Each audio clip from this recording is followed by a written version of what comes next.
Hello everyone, Zeno Gaming coming at y'all with another video, and I'm going to do a little bit of a different One Piece video this time. I'm obviously on eggmanevents.com using some of their information they have up here. Love this site. Kudos to Eggman and his event for having all these resources up for the community.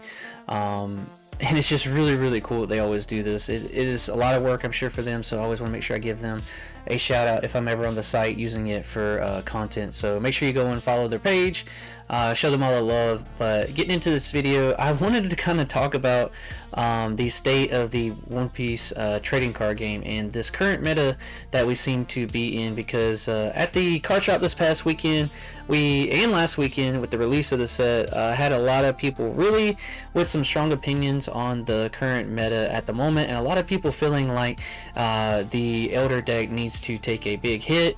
I know that these pie charts seem very polarizing in the percentage of these three decks, you know, in all of these events, just taking all these tops. And I don't really want to get the deck, profiles too much into this one. I kind of just want to go over some of the data from all three of these tournaments, and so you guys can kind of see the percentage of just these three decks, especially these two decks in general, in these events, just taking up so many tops.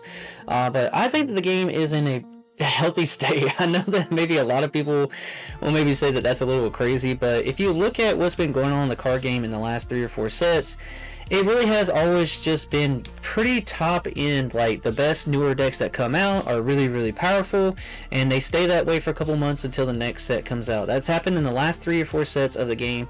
That's honestly why I've been playing less and less of the game, because the power creep does get worse and worse, I think, with each set.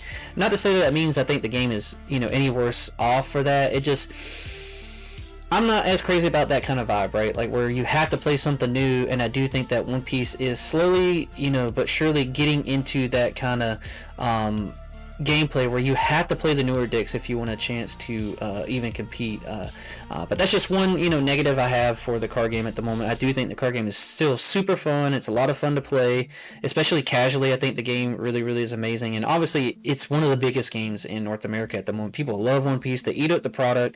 Product's hard to find, and all the game, like, people love to play the game. But I just wanted to give y'all my thoughts on, like, this meta and, like, what's going on, and I don't think it's that different than what we've seen in One Piece just the last, like, 6-7 months in general. I know that this certain pie chart over here on the right, and especially these three, all three of these pie charts, look very crazy in the sense that these decks take up so much, but it's not that much different than things that we've seen in the past. I just think that these decks are so iconic, and people feel like they can't play through the Whitebeard blocker boards that Ace can put up, or the constant value that Emu is getting throughout the game, or just the aggression that Zoro does to take down people's boards, right? But I do think that if you have 3 different decks taking up this big of a pie chart, then that is somewhat of a healthy meta, right? Because then all 3 of the decks are kind of fighting against each other in a way where people who play these 3 decks really have to think about their lines and their plays. And even at the car shop this past weekend, just seeing everyone talk about the plays or do practice games even outside of the tournament, trying to figure out their lines and just how well to play against one of the other 2 big decks, whichever 3 deck you're playing, and like how you get around those boards. And I do think all 3 of these decks have ways to play through and around each other, which makes it a pretty interesting meta right now. The percentage of it makes you kind of sad to see only the 3 decks doing so well, but in that same sense, they all like have ways to play through each other, which makes it a really interesting thing to see, like, high level players do. I do think that if you want to top in a tournament, then that makes it a little bit harder, right? If you're just trying to play your favorite deck, I think that unless it's one of these 3 decks or one of some of these, like, on the cusp other decks, which are also decks from, like, the last 2 sets, really not anything older than that, outside of the random limb here, but then you don't have a ton of a chance to top. But let's get into, like, what some of these tournaments look like a little bit outside of me just talking about it, right? So you can see in here, top 16 of this particular tournament: 6 Emu, 5 Ace, 4 Zoro, and 1 Gold D Roger. And this other tournament, it's top 16, 5 Emu, 5 Ace, 3 Zoro, a Jory Bonnie from OP07, a Charlotte Pudding, and a Limb. And then in the next one, same thing, 7 Emu this time, 5 Ace, 1 Zoro, 1 Zoro Sanji, 1 Luffy, and 1 Jory Bonnie. But you can see, like, top 2 of this one, Emu. Top 2 of this one, Emu, and Ace, and top 2 of this one is Ace and Zoro. So with that, like what I was mentioning before, it means that all 3 of these decks do have different ways to win against each other, right? Because it's not just the same 2 in the top 2, it's kind of a mix-up. So I do think that gameplay and piloting of these decks is a big part of if you're able to sneak into the top. The only one that seems a little bit more consistent of getting into like this top 4 is obviously Emu, and I think it does have to do with the power of the deck.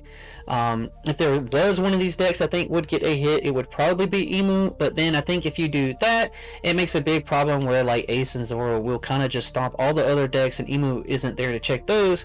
So I do like it when the game is a little bit more of like a 3-headed giant format going into it, even though I know a lot of people just don't like what Emu does, and it's just a different way of being frustrating. I'm gonna be completely honest, I get more frustrated like seeing the Ace just be able to wall you out with the Whitebeards, which I think is kind of crazy, but you know, the value that Emu gets is kind of crazy too, and the control that Zoro can put down on the board is also kind of crazy. But I think that a conversation I was having with people at our locals was also that you do kind of want to see people be a little bit more unique in their deck builds, and that helps you have some different plays around some of these different decks in the format at the moment.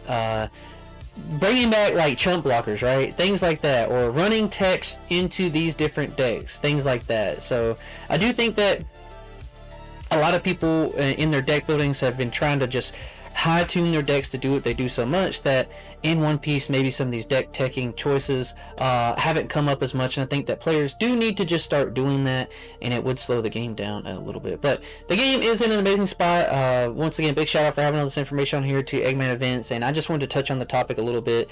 I will be playing the game a little bit more once the waifu set comes out, but I don't think it's all doom and gloom. The game is super healthy and it's very, very popular, and I think that we may be seeing a hit soon coming if you listen to a lot of people in different server groups and stuff that want some of these decks touched. But I don't really see too much difference from this and the last couple metas we were in the first place. But I want to know what y'all think in the comments down below. Please let me know what you think about this meta. Do all 3 of these decks need to get hit, or will the next newer stuff coming out just replace them, which is what has typically been the case. But I appreciate y'all hanging out with me today. Please leave down the comments down below. Don't forget to like and subscribe to the channel. We're getting closer to 500 every single day, and I appreciate y'all hanging out with me. Peace.